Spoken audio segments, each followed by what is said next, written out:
Sangye chedan soki chonamala chanchu barando dani kyasu ji dagi jinso gimbe sanamangi dola penjira sangye nubora ju sangye chedan soki chonamala chanchu barando dani kyasu ji dagi jinso gibe so namangi dola penjira sangi lubura ishu sangi chedan sogi chonamala chancho bardo dani kyaso ji dagi jinso gibe so namangi dola penjira sangi lubura ishu semjen tamje devada devi gyudan demburai gyuru dungalanda dungalangi gyudan jawarai gyuru dungala membe devada min jawarai gyuru yerin chadan danda we tangyam nemboy gyuru abanden zav Nama Rinpoche Dangi Jivura Beme Tenshu Nai Kari Shenpe Goni Aje Sante Kusan Tuki Ngundu Sandu Sura Sasi Puji Yushin Amento Cham Rirawa Lengshi Nide Kembadi Sangye Shindo Minde Ambruwayi Dokuna Nanda Jindu Chobara Isho Guru Buddha Bodhisattva Saparivar Ratna Mandala Puja Mega Samudra Sparana Samayo Semjaya Namgya Sampada Luya Cheta Chitavar Chechon Thoman Tepayi Cheki Kurolo Kurodu Su संपूर्ण प्राणीहरू यथार्थ कल्याणार्थ सम्यक सम्बुद्धि ज्ञान प्राप्त गर्ने मनसाको साथमा सद्धम्म त्यसमा सुनिदिनु हुन विनम्र अनुरोध गर्दछु। महायान सूत्र अलङ्कारको धम्म देशनामा बितेका केही दिन हाम्रो धम्म देशना छुट्यो र आजबाट पुनः हामीले यसलाई प्रारम्भ गर्नेछौँ र थोरै थोरै गरेर हामी अगाडि बढ्नेछौँ। लगभग हामी महायान सूत्र अलङ्कारको 20औं अध्यायमा हामी आइसकेका छौँ र यस धम्म देशनालाई लिएर एउटा कुरा हामीले के बुझिन्छ भन्दाखेरि भगवानको यस सम्यक मार्गमा दुईटा पद्धतिहरू छन्, अर्थात् दुईटा क्रम छन्। जुन क्रमलाई अगाडि बढाउन आचार्य नागार्जुन र आर्य बोधिसत्व मैत्रेयले त्यो भूमिका निभाउनु भएको कुरा स्पष्ट छ र यी दुई व्यक्तिलाई यस मार्गका महारथी पनि भनेर चिनिन्छ। तसर्थ भगवानले आज्ञा भएको विभिन्न सूत्रहरूमध्ये एउटा गहन गम्भीर विषय भएको चाहिँ प्रज्ञापारमिता सूत्र हो। ऐतिहासिक हिसाबले जहाँसम्म लाग्छ यो चाहे त्यो महायान भनौँ चाहे बोधिसत्वयान भनौँ लिखित रूपमा प्राप्त भएको यो सबभन्दा पुरानो ग्रन्थको रूपमा लिएको छ। तसर्थ यस प्रज्ञापारमिता ग्रन्थ अहिले यस मानव जगतमा दुई किसिमका छन्। एउटा बृहत रूपमा अर्थ्याइएको, देशना गरिएको, र अर्को चाहिँ लघु प्रज्ञापारमिता भनिन्छ। बृहत रूपमा भगवानको मुखार बिन्दबाट देशना भएको 12 ठेली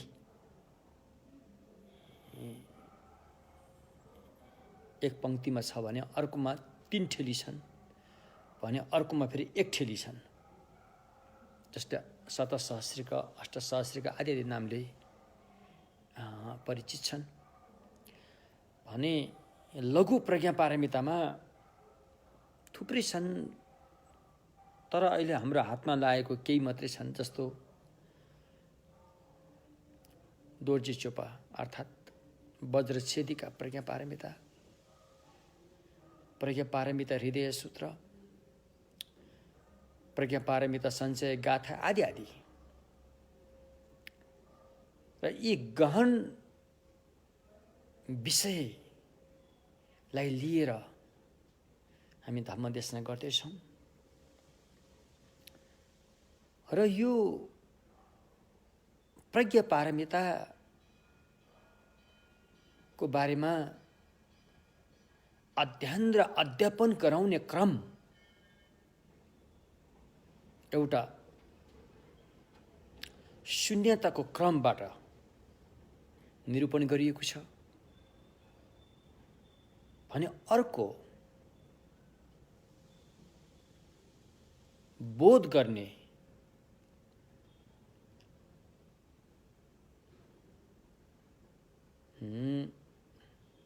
अभिसमय बोध गर्ने क्रमबाट निरूपण गरिएको छ। शून्यताको क्रमबाट निरूपण गर्दाखेरि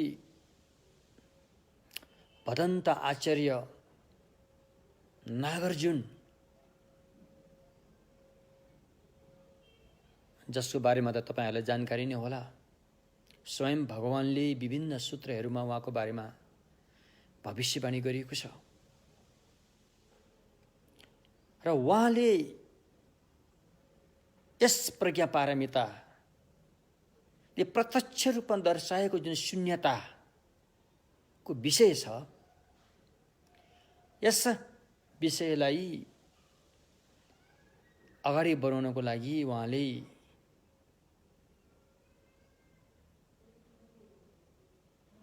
प्रज्ञापारमिता मूल कारिका भन्ने ग्रन्थको एउटा बृहत 27 लगभग 27 अध्यायको चाहिँ ग्रन्थ लेख्नुभयो। यसलाई मूल भनिन्छ भने बाँकी 4वटा ग्रन्थहरू पनि छन्, विग्रह व्यावर्तनी, वैतल्य सूत्र, युक्ति षष्टिका लगायत। यी ग्रन्थहरूले पनि यस प्रज्ञापारमितामा उल्लेख भएको शून्यताको विषयलाई हामी जस्ता साधारण व्यक्तिहरूले सजिलैसँग बुझ्नको लागि मद्दत दिएको छ भने अर्को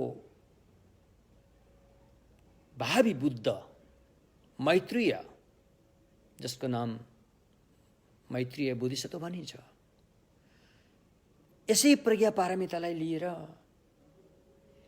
त्यहाँभित्र लुकेका अर्थहरू, गुप्त अर्थहरूलाई मूल विषय बनाएर भूमि मार्गको बारेमा उल्लेख गरेर अभिसमय अलङ्कारक नामक ग्रन्थको लेख गर्नुभएको छ। र यी दुई ग्रन्थ मूल प्रज्ञा र अभिसमय अलङ्कार, यी दुई ग्रन्थको हामीले राम्ररी अध्ययन गर्न सकेको खण्डमा अवश्य पनि हामीले प्रज्ञापारमिताको बारेमा भली भान्ति जानकारी पाउनेछौँ। श्रुतमयी प्रज्ञाबाट, चिन्तन मनन चिन्तनमयी प्रज्ञाबाट र भलिभान्ति जानकारी पाइसकेपछि सच्चाइलाई सिधै दर्शन गर्नको लागि भावनामयी प्रज्ञालाई अगाडि बढाएर अभ्यास साधना गर्नु छ। जब भावनामयी प्रज्ञाले अभ्यास साधना गर्दछ तब हामी सच्चाइको नजिक नजिक नजिक पुग्दछौँ। तब सच्चाइको दर्शन पाउनेछौँ। जब सच्चाइको दर्शन पाइन्छ तब यो झुठो खोक्रो धुर्त्याई चतुराईहरू सबै समाप्त हुनेछन्। चित्तको व्याकुलता, चिन्तित चित्तहरू सबै हटेर जानेछन्। मन शान्त हुनेछ। जब मन शान्त हुन्छ तब तन पनि शान्त भइजानेछ के अरे। तसर्थ तन मन शान्त हुँदै यस सुखमय यात्रा अगाडि बढ्नेछ र बाँकी रहेका मनमा रहेका क्लेशहरूका दागहरू क्रमशः पुनः यस भावनामय प्रज्ञालाई अगाडि बढाउँदै जाँदा ती दागहरू हट्दै जानेछन् र हामी प्रकृतिको वास्तविक चित्त स्वरूप पूर्ण रूपमा शुद्ध भएको अवस्थामा पुग्नेछौँ। त्यति मात्रै होइन, त्यसको साथसाथमा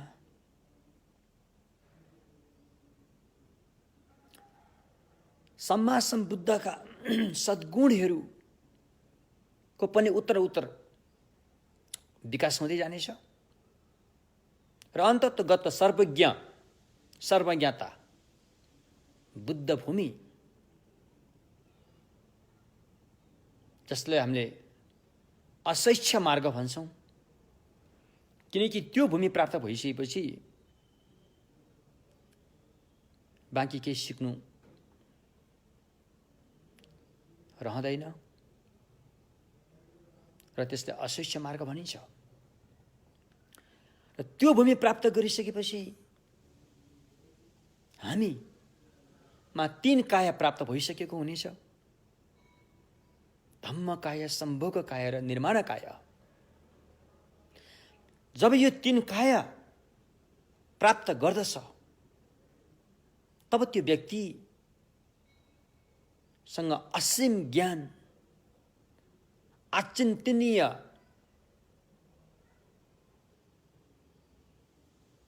करुणा र असीम क्षमताको धनी हुनेछ र उसले क्षणभरमै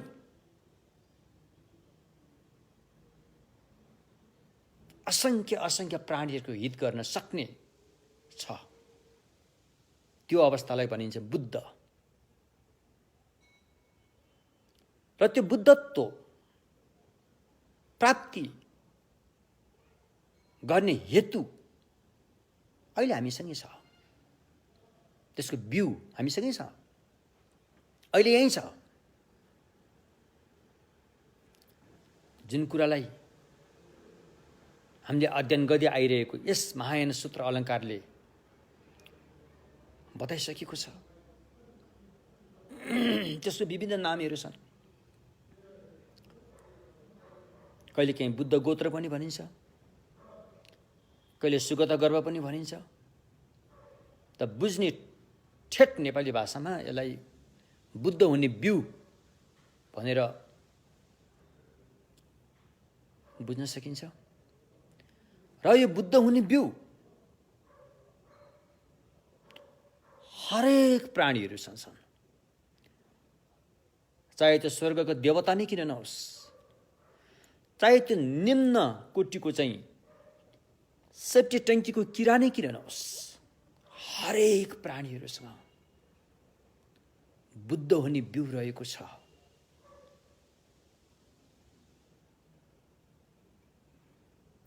त्यो बिउ नै सच्चाई हो। त्यो बिउलाई सही ढङ्गसँग सही स्थानमा पुर्याएर मलजल गर्नु छ, अनि त्यो बिरुवा उम्रिहाल्छ। तसर्थ हामीहरू हरेक प्राणीहरूसँग बुद्ध गोत्र छ, बुद्ध हुने बिउ छ भनेर पुष्टि गर्ने प्रमाणहरू, कारणहरू त धेरै पटक हामीले प्रस्तुत गरिसक्यौँ। एउटा सामान्य कारण त अहिलेका वैज्ञानिकहरूले पनि भन्ने गरेका छन् कि हामी मानवको प्राकृतिक स्वरूप चाहिँ एक आपसमा माया दया, एक आपसमा भाइचारा, एक आपसमा सद्भाव गरेर बस्ने प्राणीहरू हो रे, एउटा सामाजिक प्राणीहरू हो। त्यसरी बस्न सकेको अवस्थामा नै हाम्रो मन सन्चो हुन्छ, चित्त चिन्ताबाट मुक्त हुन्छ। यो एउटा कारण हो कि हामीसँग बुद्ध गोत्र छ, बुद्ध हुने बिउ छ भन्ने। अर्को कारण, हाम्रो मनमा जति पनि नकारात्मक सोच विचारहरू आउने गर्दछ, चाहे त्यो पहाड जत्रै आए तापनि तिनीहरू अस्थायी छन्, न कि स्थायी। राग, रिस, मोह, लोभ, लालच, ईर्ष्या, डाहा जति पनि यस्ता नकारात्मक सोच विचारहरू छन्, यिनीहरू अस्थायी छन्, यिनीहरू अस्थायी हुन्। यिनीहरू झुटो, खोक्रो, धुर्त्याइमा टिकेको हुन्छ। जब जब सच्चाइको हामी नजिक पुग्छौँ, तब यी अस्थायी तत्त्वहरू हट्नेछन्। त्यसरी पनि हामी पुष्टि गर्न सक्छौँ कि हामीसँग बुद्ध हुने बिउ छ। हामी आतंकित किन छौँ? हामी चिन्तित किन छौँ? हाम्रो मनमा व्याकुलता किन भइरहन्छ? यी सारा कुराहरू चाहिँ अस्थायी कुरा, अस्थायी तत्त्व जो छ त्यसको भ्रममा पर्नाले, त्यो नै सक्कली हो भनेर ठान्नाले, त्यसको भर पर्नाले नै फोकटमा हामीले यी हैन अनावश्यक पीडाहरू बिहोर्नु परिरहेको छ।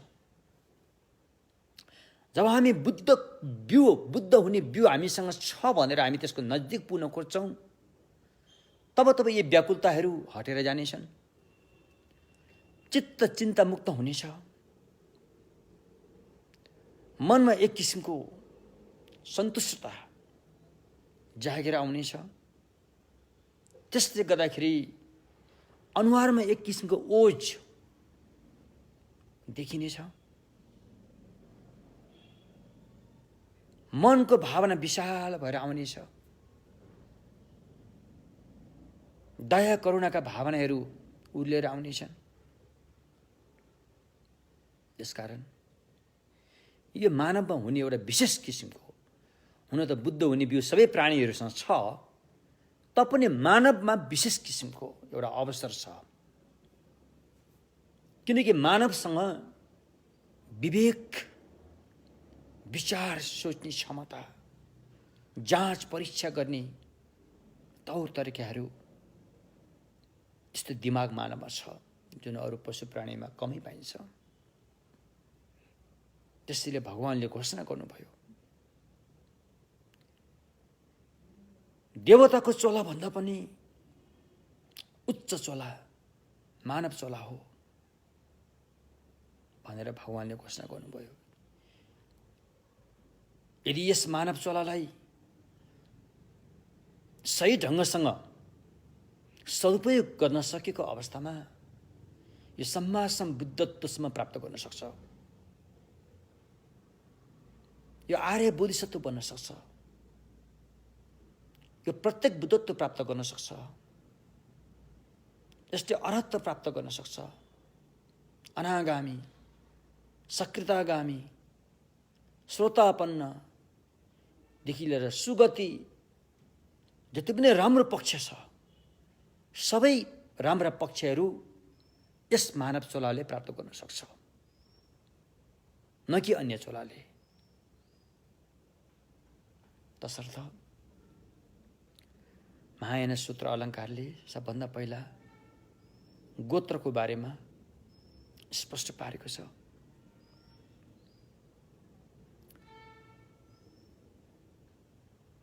भगवानको सम्यक मार्गमा अभ्यासको क्रममा तीनटा कुरा बुझ्न नितान्त जरुरी देखिन्छ। भूमि, मार्ग, फल। जब हामी भूमिको बारेमा कुरा गर्छौं तब यो बुद्ध गोत्रको कुरा आउने गर्छ। जब हामी मार्गको कुरा गर्छौं हाम्रो मनको मैल पखाल्ने एउटा महत्त्वपूर्ण उपाय। जुन मार्गमा हामीले 6 पारमी अर्थात् कहिलेकाहीँ 10 पारमिता पनि भनिन्छ, यसको अभ्यास गराइन्छ। जब हामी फलको कुरा गर्छौं त्यति बेला धम्मकाय, सम्भोगकाय र निर्मणकायको बारेमा हामी कुरा गर्दछौँ। अहिले हामी लगभग फलको बारेमा कुरा गर्ने अवस्था आइसकेको छ। हामीले भूमिको बारेमा कुरा गरिसक्यौँ, मार्गको बारेमा कुरा गरिसक्यौँ। अब फलको बारेमा कुरा गर्नु पर्दाखेरि जब जब अभ्यास साधना अगाडि बढ्दै जान्छ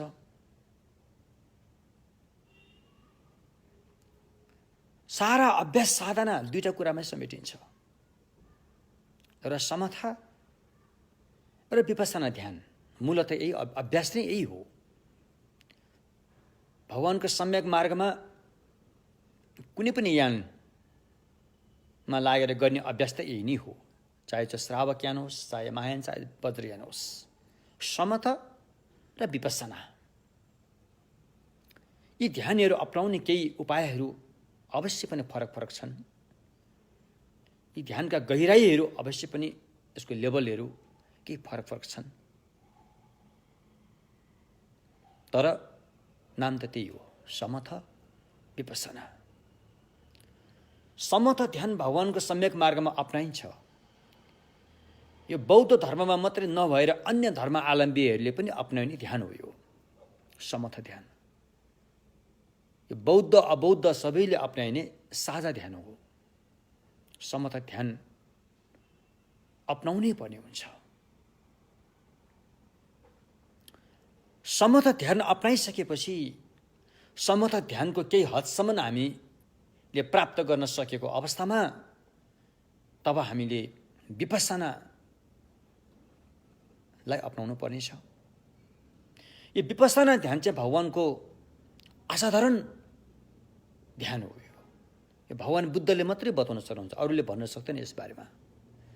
विपස්සना चाहिँ अबौद्धहरूमा कहीँ कतै पनि यसको उल्लेख छैन।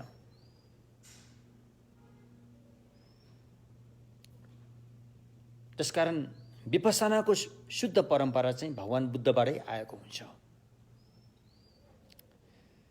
र विपස්සना ध्यान जब समथ राम्रो हुन्छ त्यसमा टिक्छ।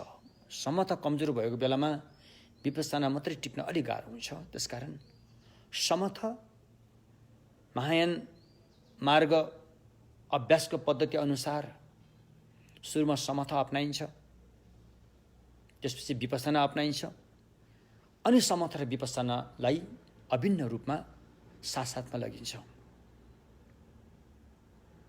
यही मार्ग हो। र समथ र विपස්සना ध्यान त्यहाँ टिकेको हुन्छ जहाँ शुद्ध शील पालन गरेको हुन्छ। त्यसकारण भगवान बुद्धको सम्यक मार्गमा शीलको चाहिँ ठुलो महत्त्व रहेको छ। चाहे गृहस्थ होस् चाहे त्यागी होस्, दुवै पक्षले आफूले सके अनुसारको शील पालन गर्नुपर्छ। तब मात्रै समथ र विपස්සना ध्यान गर्न सकिन्छ।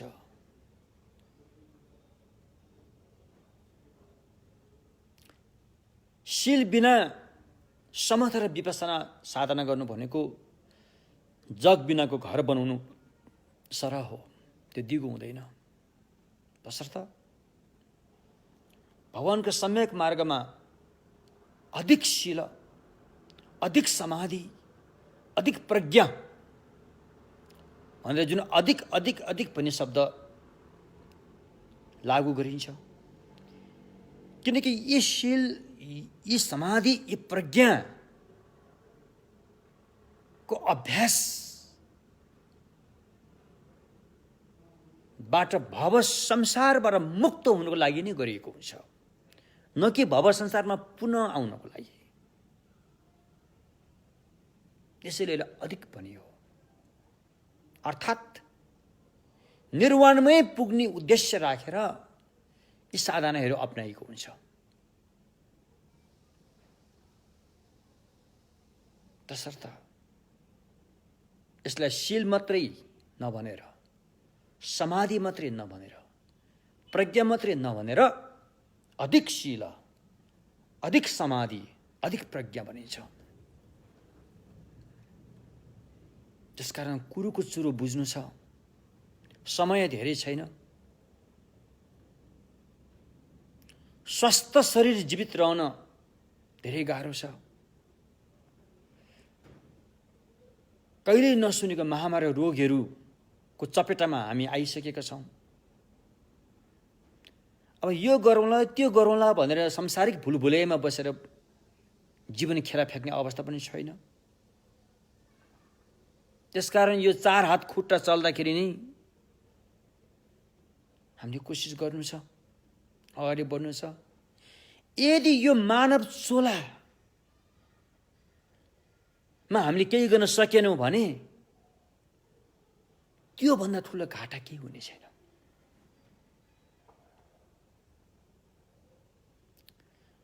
यो संसारमा गर्नुपर्ने काम त धेरै छ, सांसारिक काम त धेरै छ, तर तपाईले जतिसुकै सांसारिक कामलाई मरिमेटेर गर्नुहोस् न, त्यो त यो जुनीको लागि मात्रै हो।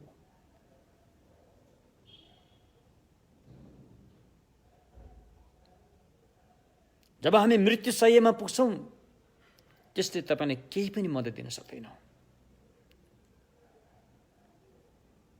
त्यसकारण यो जुनी त छोटो हो, एकदमै छोटो, चिरिप्प पारेर झिरिप्प हुने छोटो चोला हो। बाँकी यात्रा लामो छ, यात्रा लामो छ।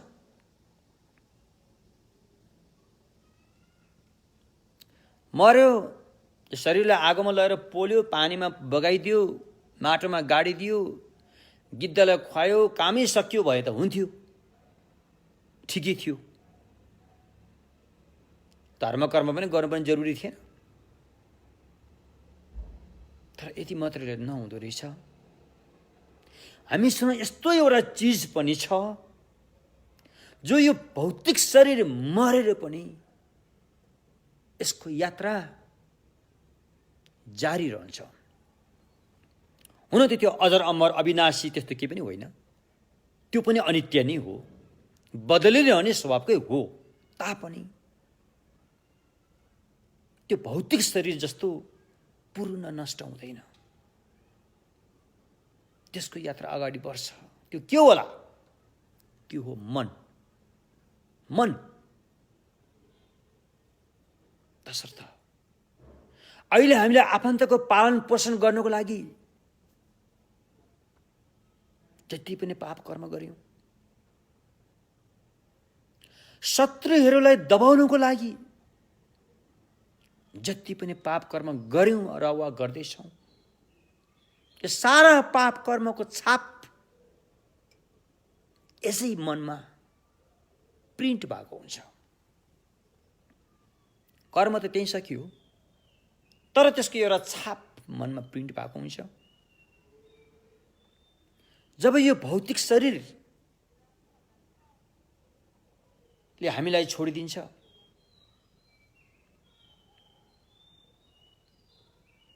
तब त्यो मनले त्यो छाप लिएर अगाडि बढ्छ।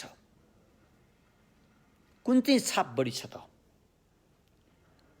सकारात्मक कर्मको छाप बढी छ भने तपाईको यात्रा सुखमय हुन्छ, तर नकारात्मक पाप कर्मको छाप बढी छ भने तपाईको यात्रा दर्दनाक हुन्छ, त्यो भयानक हुन्छ।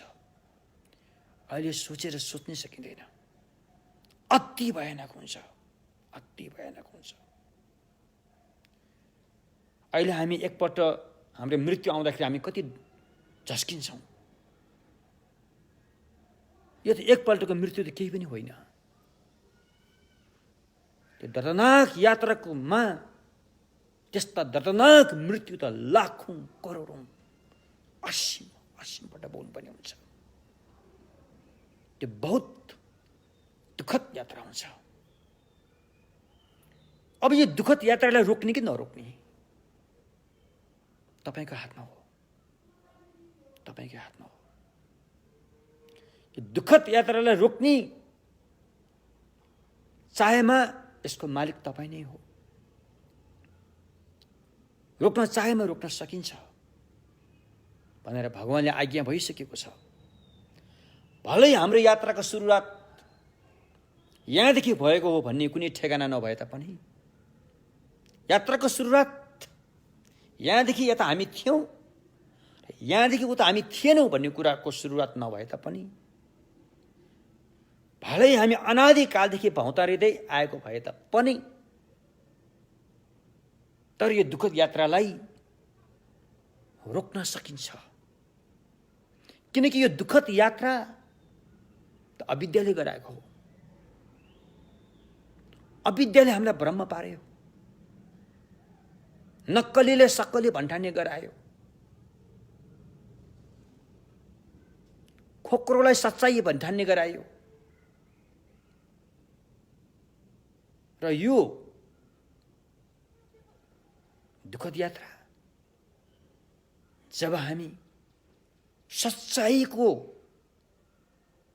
जानकारी पाउँदछौं अनि यो यात्रा टुङ्गिन थाल्छ, यो रोकिन्छ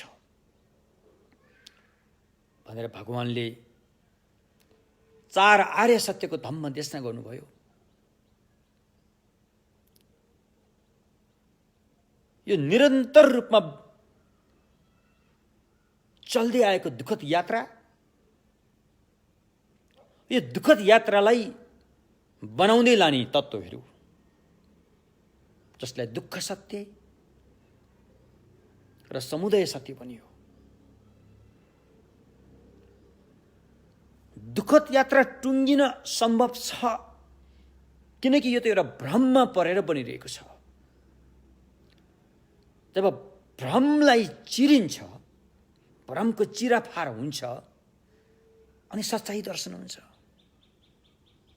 अविद्याबाट बिउजिन्छ, ज्ञानको ज्योति जाग्छ, यात्रा त टुङ्गियो। त्यो यात्रा यसरी टुङ्गिन्छ कि कहिले पनि फेरि त्यो यात्रामा जान नपर्ने गरेर यो रोकिन्छ, जसलाई भगवानको भाषामा निरोध सत्य भनियो। त्यो निरोध सत्यलाई साक्षात्कार गर्नु छ, तर यो यतिकै त हुँदैन। मेहनत गर्नुपर्छ, सही मेहनत गर्नुपर्छ, पुरा मेहनत गर्नुपर्छ। केमा? मार्ग सत्यमा। त्यो मार्गलाई अपनाउनु छ, जीवनमा लागू गर्नु छ। यो मार्ग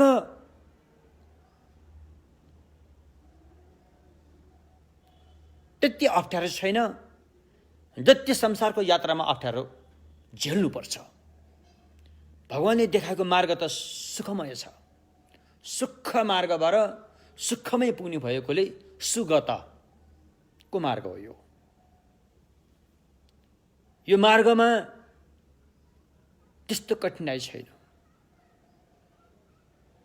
जति कठिन भव संसारको यात्रामा छ, यो मार्ग त्यति लामो पनि छैन, त्यति सांसारिक यात्राको लम्बाइ छ।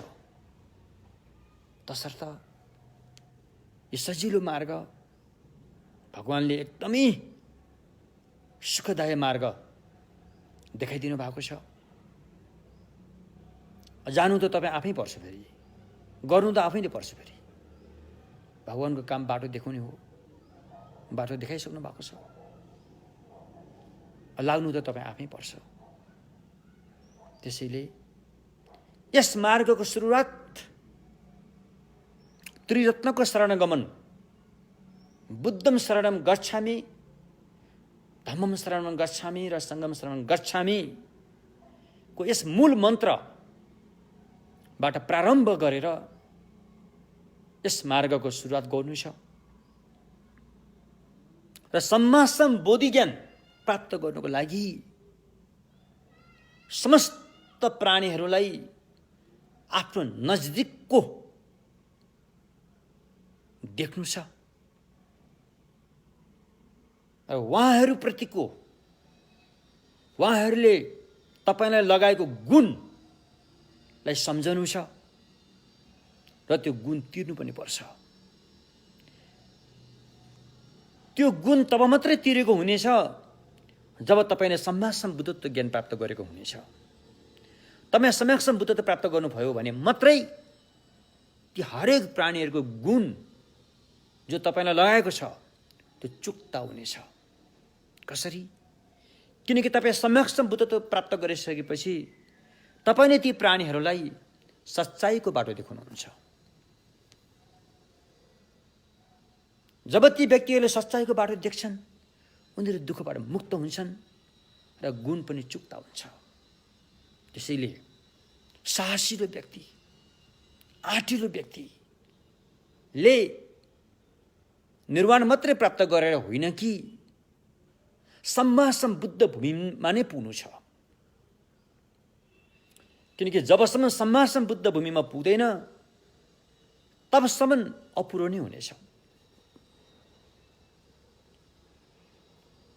भने जस्तो प्राणीहरूको हित गर्न सकिन्न। त्यसैले महायान सूत्र अलङ्कारले हामीले के सिकाउँछ? सम्मासम बुद्ध भूमिमा पुर्याउन सिकाउँछ, जसको लागि 10 पारमीको अभ्यास साधना गर्न सिकाउँछ।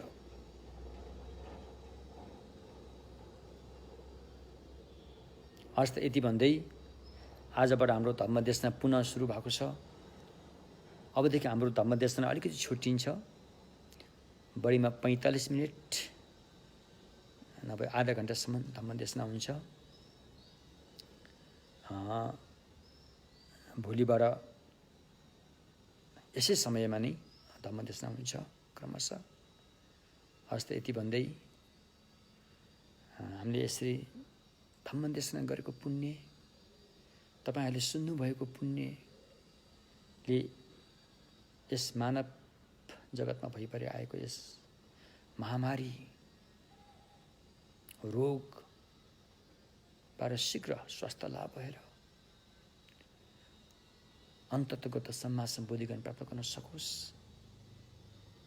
भनी मनसाले पुण्य परिणाम गरौँ। सोनम दिए थम्जे शिव ङे थुम्ने ङे बेदन फम्जे ने केगा नाचे बलों टुबा सिपे सोले डोवा डोलो रा यीशु।